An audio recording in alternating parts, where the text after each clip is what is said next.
Shalom, saudara yang terkasih dalam Tuhan Yesus. Senang sekali pada minggu ini kita bisa kembali beribadah secara ibadah online. Dan saya percaya dimanapun Anda berada, Anda selalu disertai oleh Tuhan, diberkati dan dilindungi oleh Tuhan.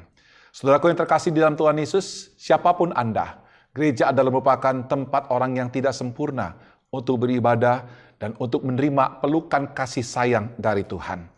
Itulah sebabnya mari bersama-sama kita datang dalam ibadah dengan hati yang terbuka memuji Tuhan, dengan hati yang ingin mengalami kasih Tuhan. Mazmur pasal 117 ayat 1-2 berkata, "Pujilah Tuhan hai segala bangsa, megahkanlah Dia hai segala suku bangsa, sebab kasih-Nya hebat atas kita dan kesetiaan Tuhan untuk selama-lamanya. Haleluya." Mari bersama-sama kita masuk di dalam doa. Bapa di surga, kami bersyukur Tuhan untuk segala kasih karunia yang telah Kau nyatakan kepada kami. Kami boleh bisa melewati sebuah proses kehidupan selama 1 minggu ini. Itu adalah semua karena kasih karunia-Mu.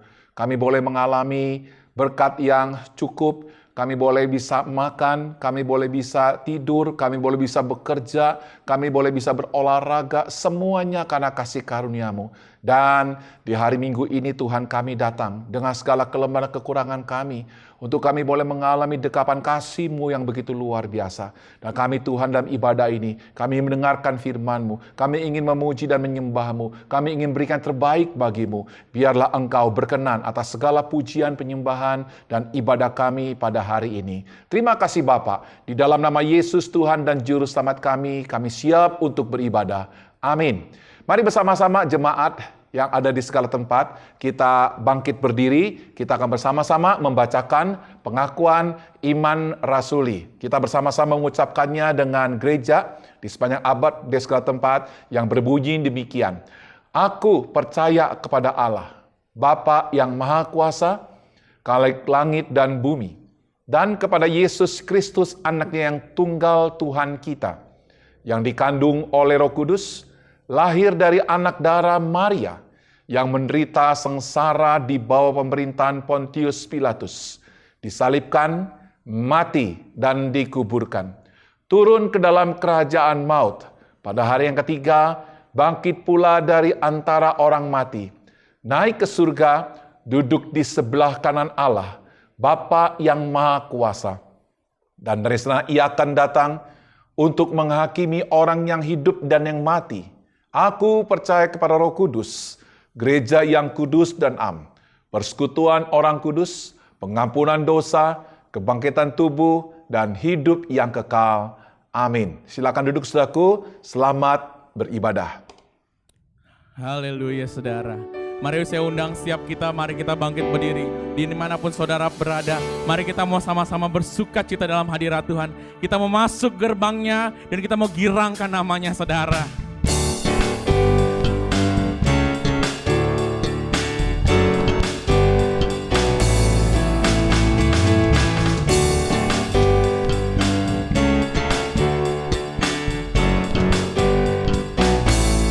Mari masuki gerbangnya dengan hati bersyukur, halamannya dengan pujian. Kataku hari ini harinya Tuhan, ku bersuka sebab Dia girangkanku. Ku masuki gerbangnya dengan hati bersyukur, halamannya dengan pujian. Kataku hari ini harinya Tuhan, ku bersuka sebab Dia girangkanku. Dia girangkanku, oh Dia girangkanku. Ku bersuka sebab Dia girangkanku. Oh Dia girangkanku, oh Dia girangkanku. Ku bersuka sebab Dia girangkanku. Yang bersuka cita, mari karena Yesus yang bersuka cita kita serahkan, amin. Masuki gerbangnya dengan hati bersyukur, halamannya dengan puji. Kasih tahu kiri kanannya saudara. Kataku hari ini harinya Tuhan, ku bersuka sebab Dia girangkanku.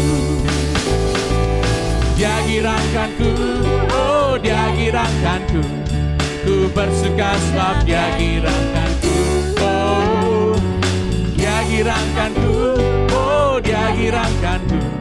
Ku bersuka sebab Dia giranganku. Dia giranganku. Mari tepuk tangan saudara. Ku bersuka sebab Dia giranganku. Amin, amin. Dia giranganku. Oh, Dia giranganku. Ku bersuka sebab Dia giranganku. Dia giranganku. Oh, Dia giranganku. Ku bersuka sebab Dia giranganku. Oh, Dia giranganku. Oh, Dia giranganku. Ku bersuka sebab Dia giranganku. Ku bersuka sebab Dia giranganku. Ku bersuka sebab Dia giranganku.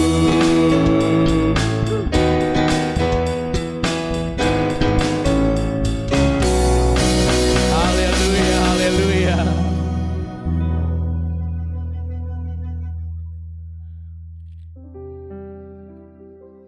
Puji nama Tuhan. Saudara silakan duduk dalam hadirat Tuhan.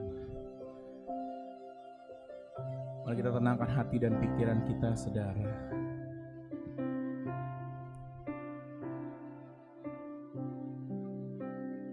Kita mau nikmati kasih-Nya yang berlimpah-limpah dalam hidup kita.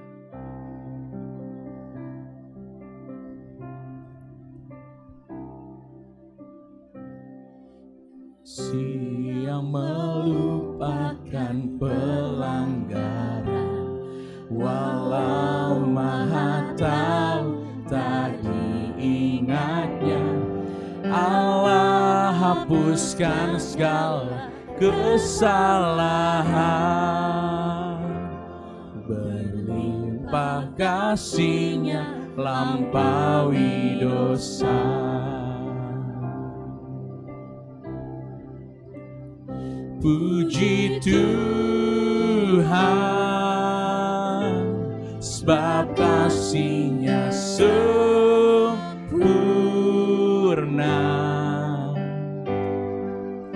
Kasih-Nya baru tiap pagi, berlimpah kasih-Nya lampaui dosa.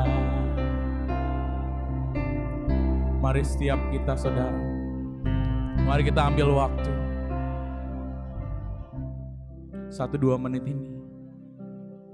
Kita yang rapuh ini, saudara, kita yang mudah jatuh ini, saudara, kita mau sama-sama akui setiap pelanggaran kita. Kita mau datang kepada Bapa dengan hancur hati.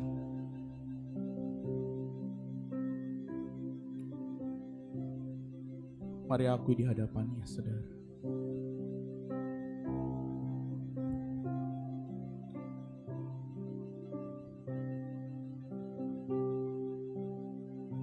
Dengarkanlah berita anugerah. Dalam Yesaya 44 ayat 22. Aku telah menghapus segala dosa, pemberontakanmu seperti kabut diterbangkan angin, dan segala dosamu seperti awan yang tertiup. Kembalilah kepadaku, sebab aku telah menebus engkau. Mari kita mau sama-sama kembali, sebab Allah sendiri yang memanggil kita balik, saudara.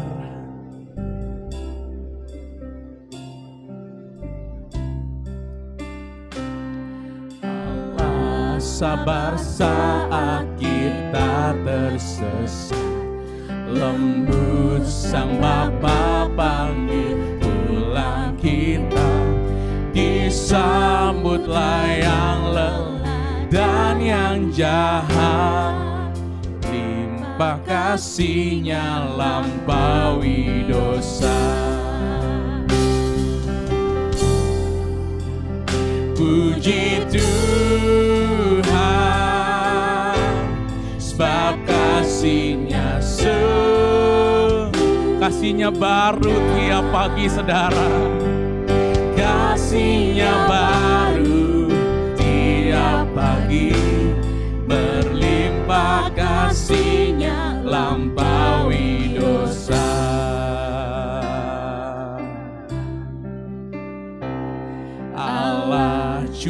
limpahkan kasih tanpa batas. Kita ditebuskan oleh darahnya. Dulu berhutang, sekarang kita bebas. Berlimpah kasih-Nya, lampaui dosa. Puji Tuhan, sebab kasih-Nya sempurna.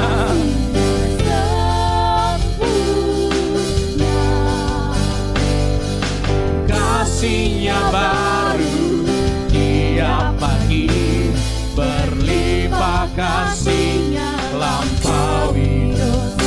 Puji Tuhan, sebab kasih-Nya sempurna.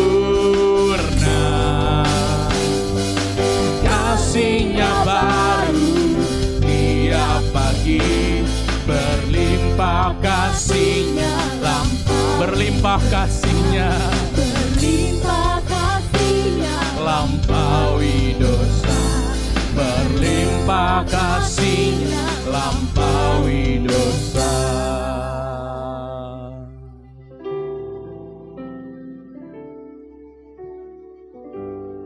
Mari saya ajak setiap kita meresponi kasih Allah.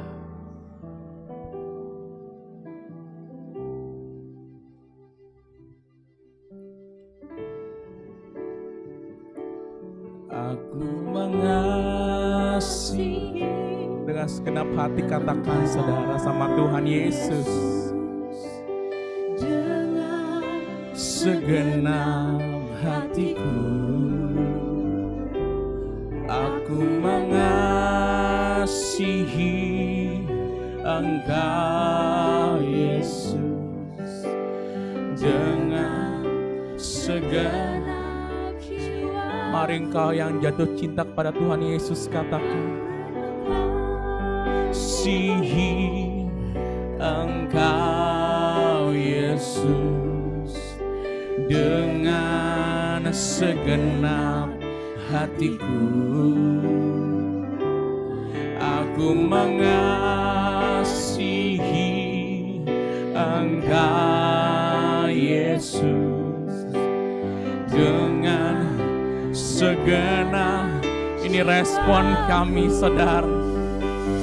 Ku renungkan firman-Mu siang, kami pegang perintah-Mu, ku pegang perintah-Mu dan ku lakukan. Engkau tahu ya Tuhan, tujuan hidupku hanyalah untuk menyenangkan hati-Mu.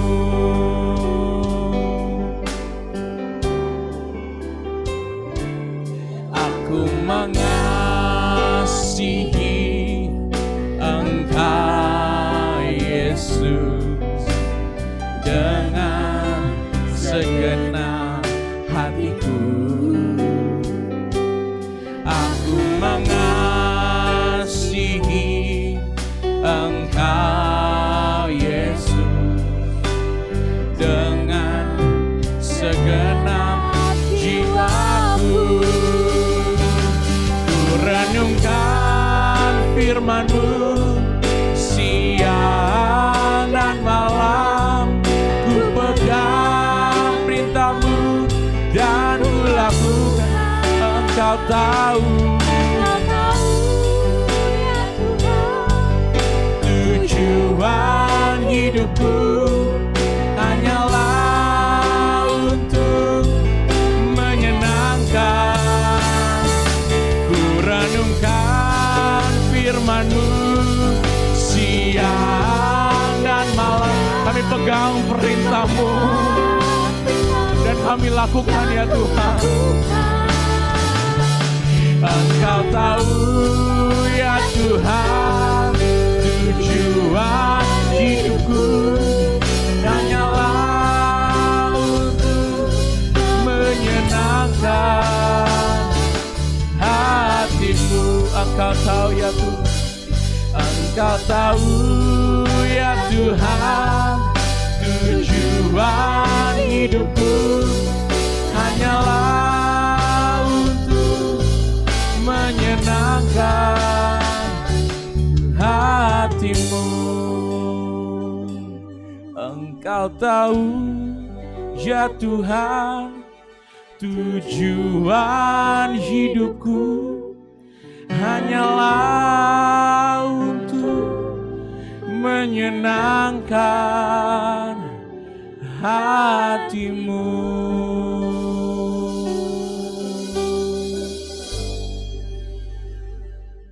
Shalom saudara-saudara yang dikasihi Tuhan, senang sekali bisa berjumpa kembali di dalam ibadah online hari ini. Masih di dalam khotbah seri tentang pertanyaan Tuhan kepada kita. Hari ini kita akan membahas pertanyaan Tuhan Yesus kepada salah seorang muridnya yaitu Petrus tentang mengapa engkau bimbang. Sebelum kita melanjutkan pembahasan kita akan sama-sama masuk di dalam doa. Bapa di surga, kami membutuhkan pertolongan-Mu untuk kami bisa menjadi pelaku-pelaku firman. Biarlah Roh Kudus membantu kami, menerangi hati dan pikiran kami, supaya kami bisa mengerti kebenaran firman-Mu. Bapa, kami mau serahkan hati kami. Biarlah setiap kami dimanapun kami berada, hati kami terbuka dan lembut untuk Tuhan berbicara kepada setiap kami. Kami berdoa di dalam nama Tuhan Yesus. Amin.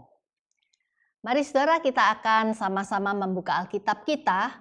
Kita akan membaca dari Matius pasal yang ke-14 ayat 22 sampai ayat yang ke-33. Matius pasal yang ke-14 ayat 22 sampai ayat yang ke-33 saya akan bacakan demikian firman Tuhan. Sesudah itu Yesus segera memerintahkan murid-muridnya naik ke perahu dan mendahului dia ke seberang. Sementara ia menyuruh orang banyak pulang. Dan setelah orang banyak itu disuruhnya pulang, Yesus naik ke atas bukit untuk berdoa seorang diri. Ketika hari sudah malam, ia sendirian di situ. Perahu murid-muridnya sudah beberapa mil jauhnya dari pantai dan diombang-ambingkan gelombang karena angin sakal. Kira-kira jam 3 malam datanglah Yesus kepada mereka berjalan di atas air. Ketika murid-muridnya melihat dia berjalan di atas air, mereka terkejut dan berseru, "Itu hantu!" Lalu berteriak-teriak karena takut. Tetapi segera Yesus berkata kepada mereka, "Tenanglah, aku ini, jangan takut." Lalu Petrus berseru dan menjawab dia, "Tuhan, apabila Engkau itu, suruhlah aku datang kepadamu berjalan di atas air." Kata Yesus, "Datanglah." Maka Petrus turun dari perahu dan berjalan di atas air mendapatkan Yesus. Tetapi ketika dirasakannya tiupan angin, takutlah ia dan mulai tenggelam, lalu berteriak, "Tuhan, tolonglah aku." Segera Yesus mengeluarkan tangannya, memegang dia dan berkata, "Hai orang yang kurang percaya, mengapa engkau bimbang?" Lalu mereka naik ke perahu dan angin pun redalah. Dan orang-orang yang ada di perahu menyembah dia, katanya, "Sesungguhnya engkau anak Allah." Sampai di sini pembacaan firman Tuhan. Berbahagialah setiap kita yang membaca firman Tuhan, merenungkannya dan melakukannya dalam kehidupan kita sehari-hari. Mengapa engkau bimbang? Saudara, pertanyaan ini ditujukan oleh Tuhan Yesus kepada Petrus bukan untuk menghakimi dia atas kegagalannya. Tetapi Tuhan Yesus ingin agar Petrus mengkoreksi diri, mengintrospeksi, dan merenungkan kenapa dia bimbang. Padahal Petrus sudah berhasil berjalan di atas air.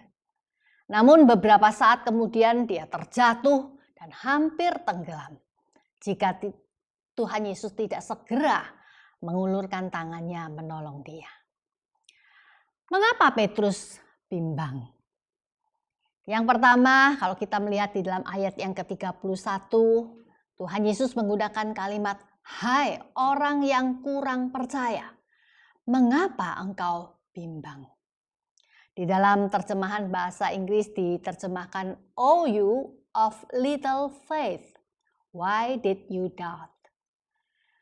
Saudara, dalam bahasa Yunani menggunakan kata untuk orang yang kurang percaya digunakan kata oligopistos, yang artinya iman yang kecil. Hai kamu yang imannya kecil, mengapa kamu bimbang? Saudara, Tuhan Yesus menyebut Petrus sebagai seorang yang imannya kecil. Apa maksudnya? Apa tidak salah? Bukankah dibandingkan dengan murid-muridnya yang lain yang memilih untuk tetap tinggal di kapal, Petrus menunjukkan imannya yang besar dengan berani keluar dari kapal dan mulai berjalan di atas air. Saudara, iman tidak sama dengan melakukan perbuatan berani. Iman tidak sama dengan melakukan perbuatan yang spektakuler. Iman tidak sama dengan nekat. Iman juga tidak sama dengan mengsugesti diri. Saya bisa, pasti bisa. Jadi jangan coba-coba meniru perbuatan Petrus ketika mungkin Anda sedang liburan di pantai misalnya, lalu Anda punya ide coba-coba berjalan di atas air.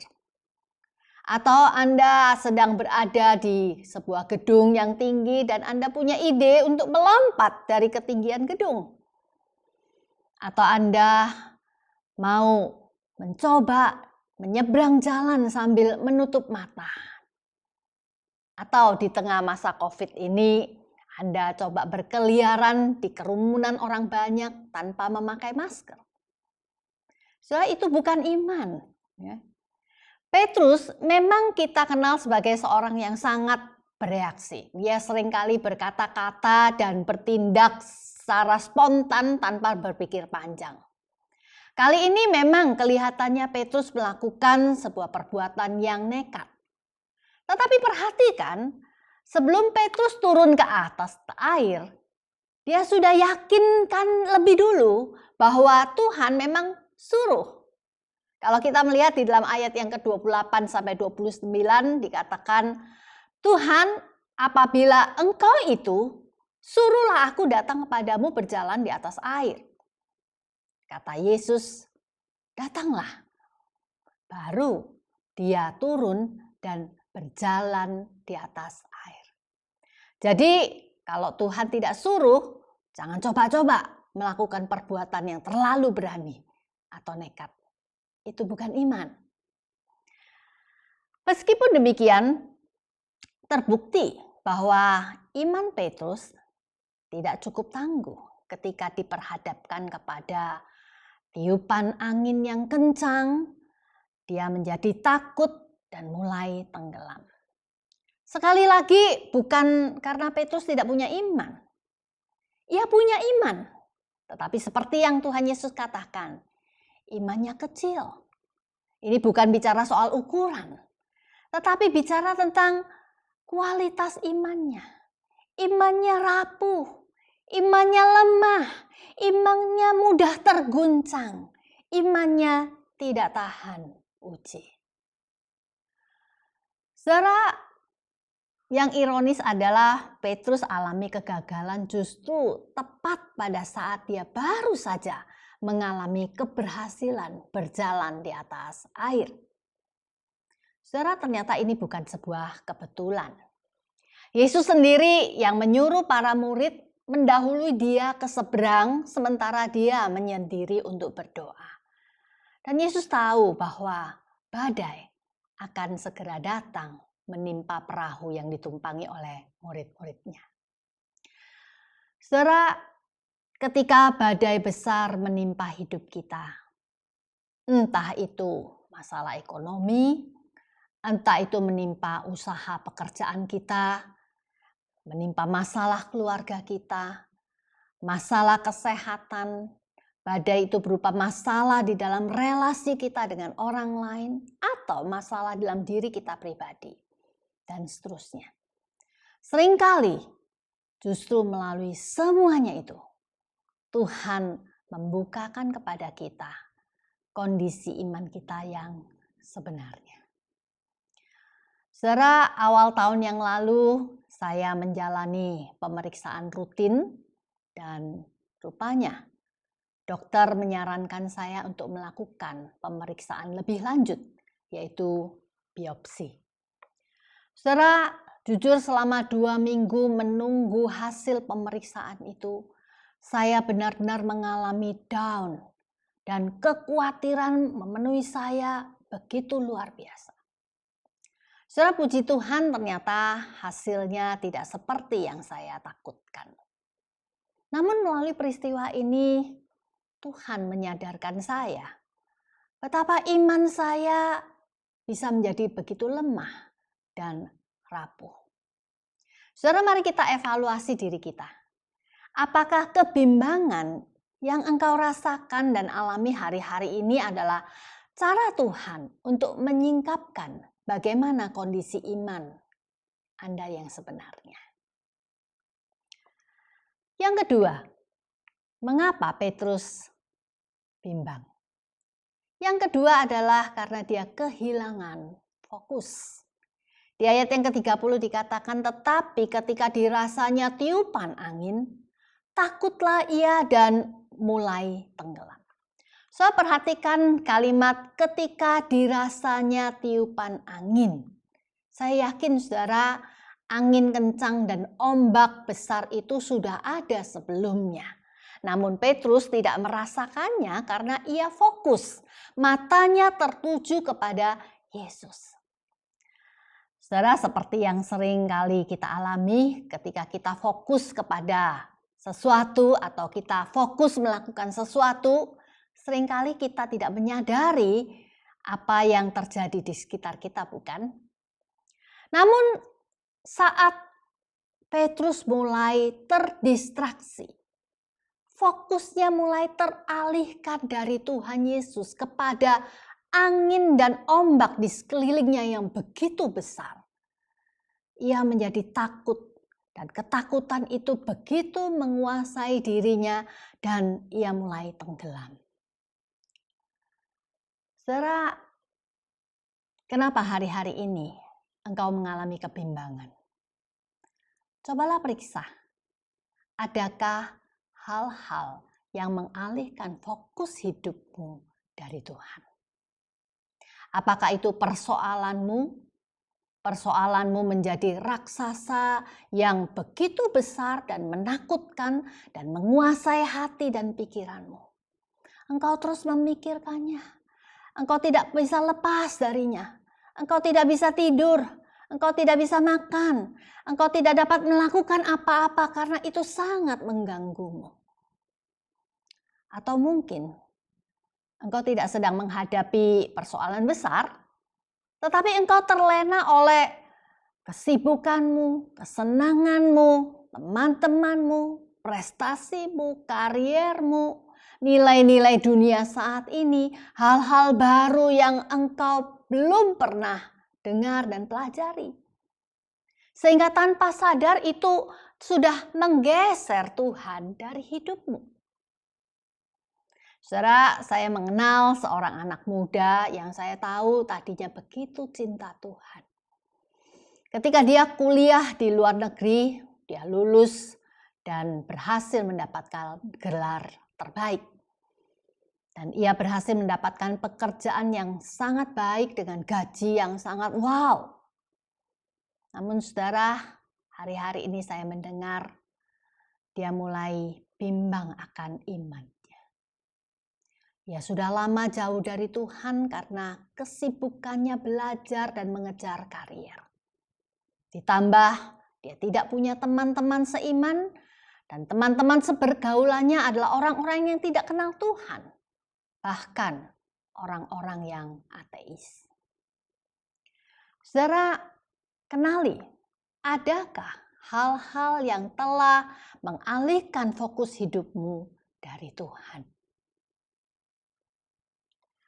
Saudara, sampai di sini kita sekarang mau belajar bagaimana mengatasi kebimbangan. Saudara, dalam ayat yang ke-30 Petrus berteriak, "Tuhan, tolonglah aku." Segera Yesus mengulurkan tangannya memegang dia. Kita lanjutkan di ayat ke-32 dan ayat 33 dikatakan, lalu mereka naik ke perahu dan angin pun redalah. Dan orang-orang yang ada di perahu itu menyembah dia. Katanya, "Sesungguhnya engkau anak Allah." Saudara, bagaimana kita mengatasi kebimbangan kita? Setelah kita mengetahui kenapa kita bisa bimbang, kita harus mengatasinya. Saudara, yang pertama-tama adalah jangan malu untuk mengakui bahwa engkau bimbang. Jangan menyangkal bahwa engkau bimbang. Saudara, pada saat itu Petrus tidak malu-malu, dia berteriak, "Tuhan, tolonglah aku." Saudara, setiap orang pernah dan bisa mengalami kebimbangan. Kalau kita membaca di Alkitab, hampir setiap tokoh di Alkitab pernah mengalami kebimbangan. Abraham, seorang bapak, orang beriman, dia pernah merasa bimbang. Tuhan pernah menjanjikan kepada dia seorang keturunan dari istrinya Sarah. Tetapi setelah dia menunggu sekian lama, dia mulai memikirkan, jangan-jangan janji Tuhan itu adalah keturunan melalui istriku yang lain. Saudara, Musa, barusan beberapa minggu yang lalu, Guru Injil Jimmy sudah memaparkan kepada kita betapa seorang Musa, dia meragukan, dia bimbang, apakah Tuhan bisa memakai dia. Gideon, dia bimbang ketika Tuhan mengutus dia untuk menjadi hakim. Dan dia membutuhkan bukti dari Tuhan. Daud, dia menulis begitu banyak mazmur, puisi yang menunjukkan pergumulan batinnya, kebimbangannya. Dan kita kenal Elia, seorang nabi yang besar. Dia pernah mengalami ketakutan, kebimbangan yang begitu luar biasa, bahkan sampai dia ingin mati. Dan saudara, kalau kita membaca sebelum bagian yang kita bahas ini, ada kisah tentang Yohanes Pembaptis. So, bagaimana Yohanes Pembaptis akhirnya mati dipenggal oleh Raja Herodes.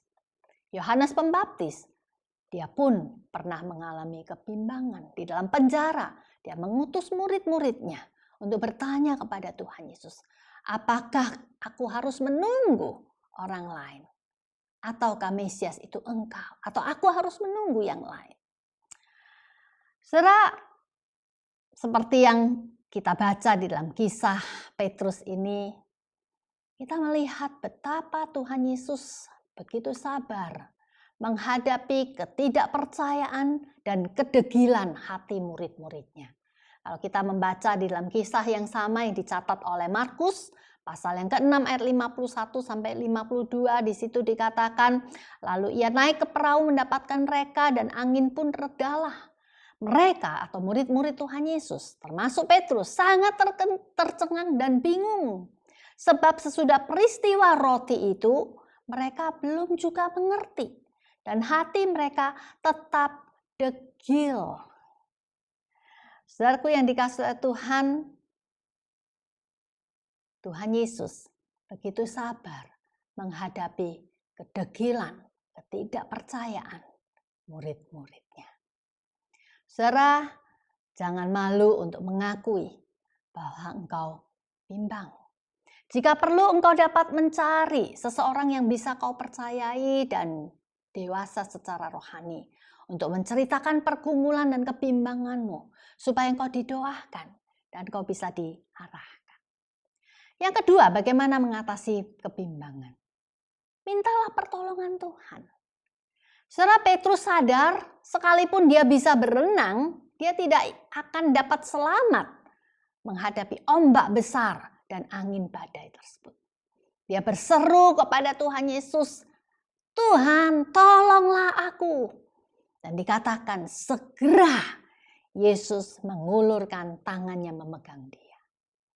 Saudara, Tuhan Yesus berada di dekat Petrus ternyata.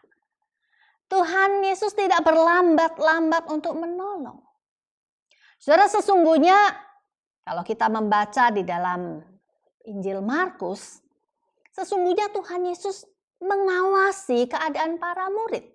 Di dalam catatan Markus 6 ayat 48 dikatakan ketika Yesus melihat betapa payahnya mereka mendayung karena angin sakal, maka kira-kira jam 3 malam ia datang kepada mereka. Saudara, ini menunjukkan bahwa Tuhan Yesus tidak pernah jauh dari kita. Ia tidak pernah meninggalkan kita bergumul sendirian. Matanya terus mengawasi kita dan dia siap menolong kita.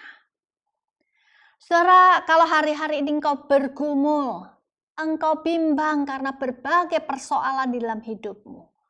Berbagai pertanyaan yang ada di dalam kepalamu yang engkau tidak sampai saat ini belum menemukan jawabnya.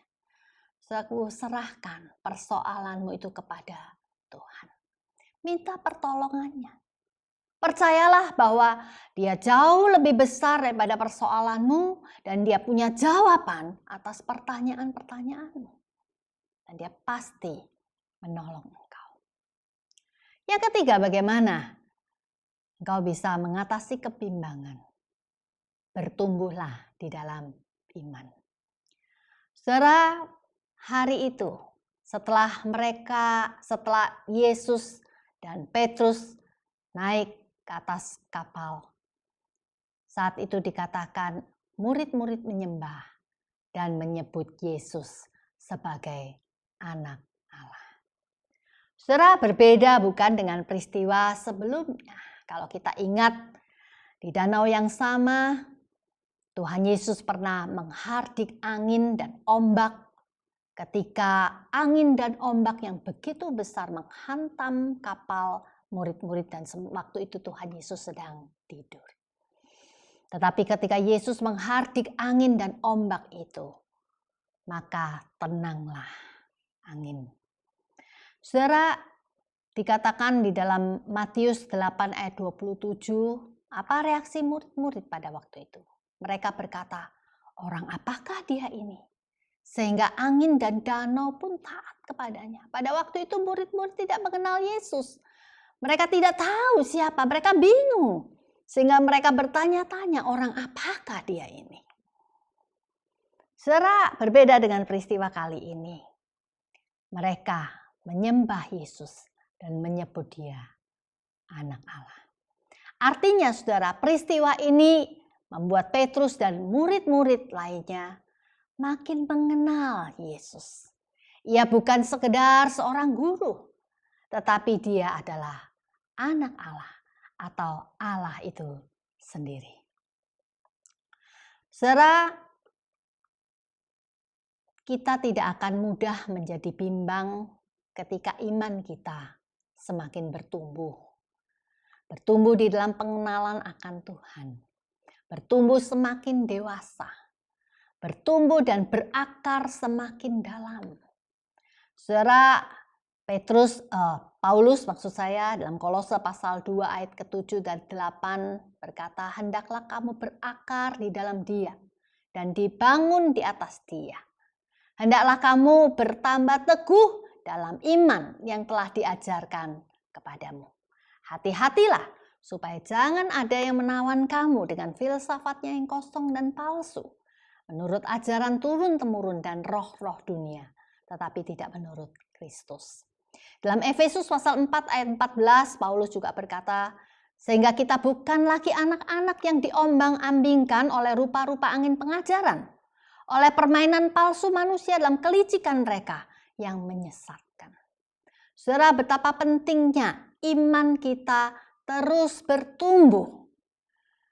Saudara, untuk kita bisa bertumbuh di dalam iman, kita perlu usaha. Saudara, untuk kita bisa beriman kepada Tuhan Yesus, itu adalah pekerjaan Roh Kudus. Tetapi untuk kita bisa bertumbuh di dalam iman, itu adalah bagian kita. Itu adalah tanggung jawab kita. Bagaimana caranya? Saudara, firman Tuhan katakan iman timbul dari pendengaran. Dan pendengaran akan firman. Saudara baca firman Tuhan setiap hari. Selidiki, pahami, praktekkan kebenarannya. Bersekutulah dengan saudara seiman di dalam sebuah komunitas untuk kau bisa bertumbuh bersama, saling mendoakan, saling menguatkan, saling menasehati. Ikutlah pembinaan-pembinaan, baik yang diadakan di gereja maupun yang sekarang sedang marak di berbagai website atau online. Saudara, kalau Anda bertumbuh, imanmu bertumbuh, maka engkau tidak mudah untuk terombang-ambing atau menjadi bimbang. Saudara, kalau ada di antara Anda hari ini, engkau merasa bergumul seorang diri dengan persoalanmu dan berbagai pertanyaan-pertanyaan yang belum ada jawabannya. Ingat, Tuhan Yesus mengasihimu dan tidak akan membiarkan engkau bergumul sendirian. Saudara, kalau ada di antara Anda yang mendengarkan khotbah ini, Anda belum pernah mengenal Yesus sebelumnya, dan hari ini engkau mendengar berita ini dan engkau rindu untuk terlepas dari pergumulan dan persoalanmu yang berat. Yesus sanggup memberikan engkau kelegaan dan membawa engkau kepada jalan keluar. Namun lebih dari itu, Tuhan Yesus sanggup mengangkat beban berat akibat dosamu. Tuhan Yesus mati di kayu salib menebusmu sehingga engkau mendapatkan keselamatan ganti kebinasaan. Yang perlu kau lakukan hanya percaya. Undang Dia masuk di dalam hati dan hidupmu. Mari kita berdoa. Bapa yang di surga, kami sudah mendengarkan firman-Mu. Kami mengakui betapa sering kami mengalami kebimbangan. Karena iman kami yang begitu lemah. Karena kami teralihkan fokus dari Tuhan. Ada banyak hal-hal lain yang lebih menarik hati kami. Tuhan, ampuni kami. Kami mau ya Bapa mengatasi kebimbangan kami. Kami mau ya Bapa terus bertumbuh di dalam iman kami. Mampukan kami ya Bapa. Bukan hanya mendengar firman-Mu hari ini, tapi kami mau praktekkan apa yang sudah kami dengar.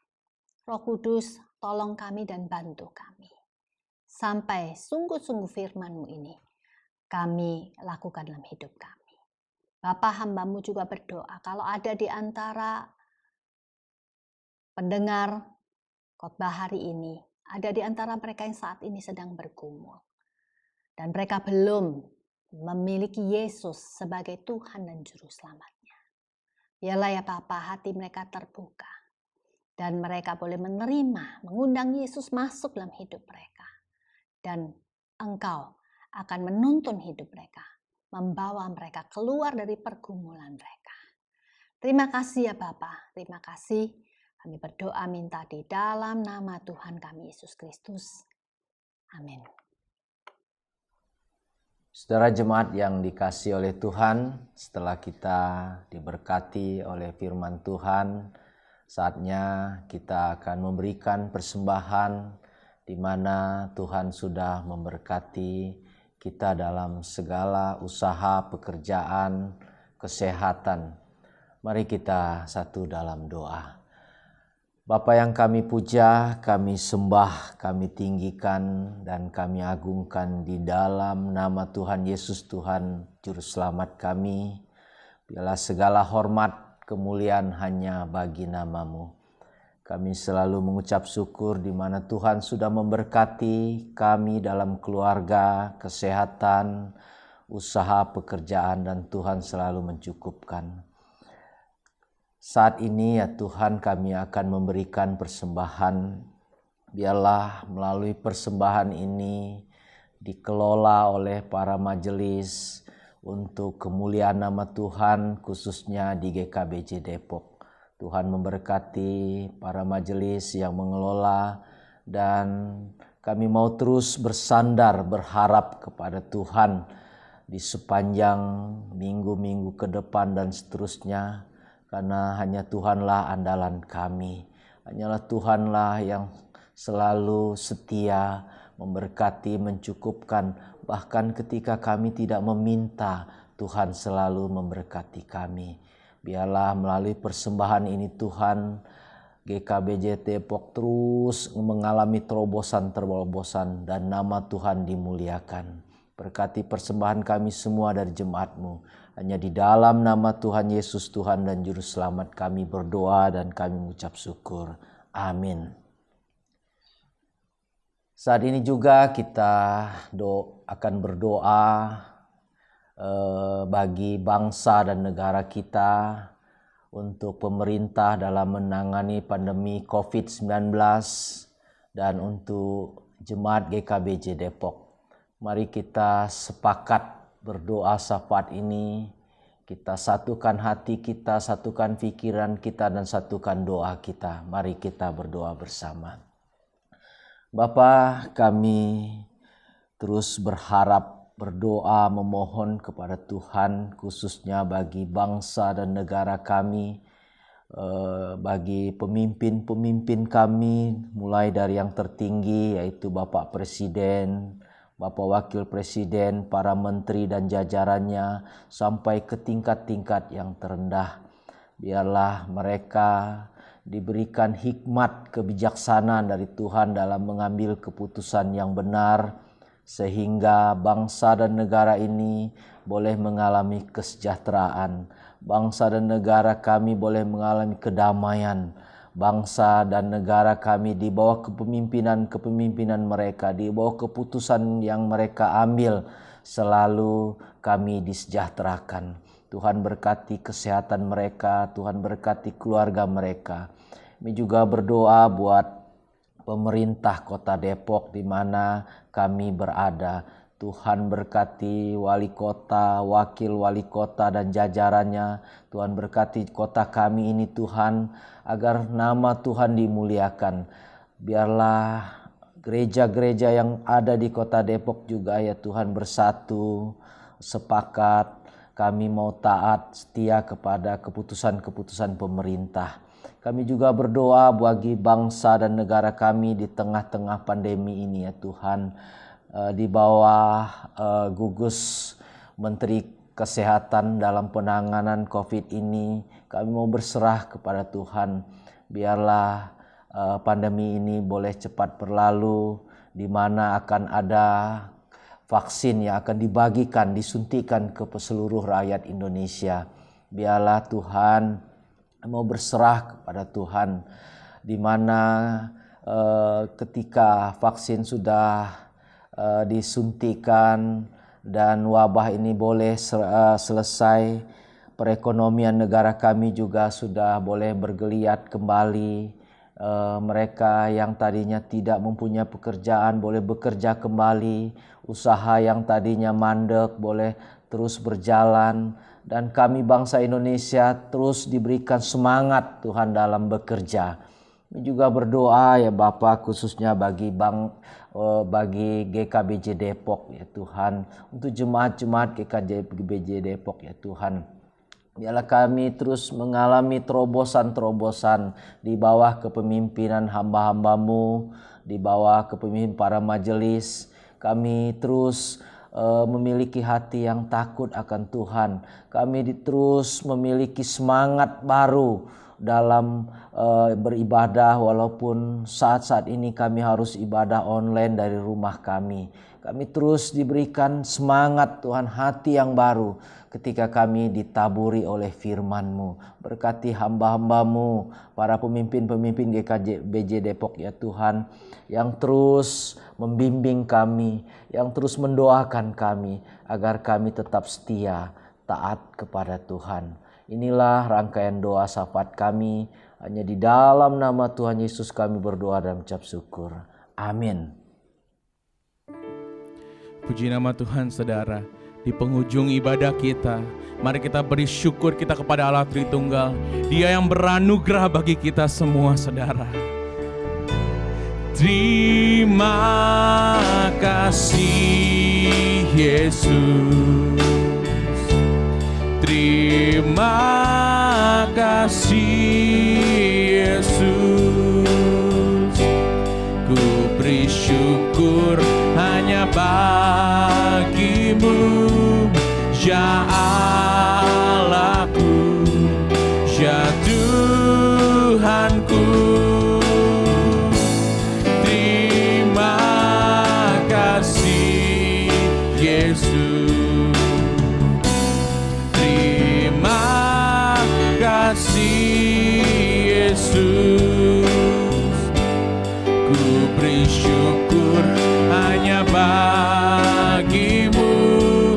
Terima. Mari dengan bangkit berdiri saudara, nyatakan syukurmu.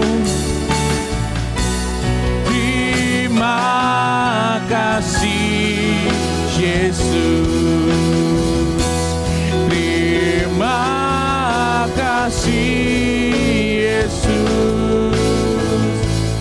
Ku beri syukur hanya bagimu, ya Allahku, ya Tuhan. Terima kasih Yesus. Terima kasih Yesus. Ku beri syukur hanya bagimu. Terima kasih Yesus. Ku beri syukur hanya bagimu. Terima kasih. Beri syukur. Ku beri syukur hanya bagimu. Terima kasih. Mari engkau yang berterima kasih, beri tepuk tangan sorak-sorai bagi Tuhan Yesus kita. Haleluya. Mari bersama-sama saudara, kita bagi berdiri dan kita menerima berkat yang datang dari Tuhan. Biarlah berkat yang datang dari Allah Tritunggal, pohon segala sumber berkat itu, atas nama Bapa, Putra, dan Roh Kudus, memberkati kita sekalian. Diberkatilah karaktermu dengan karakter Kristus yang lemah lembut dan rendah hati.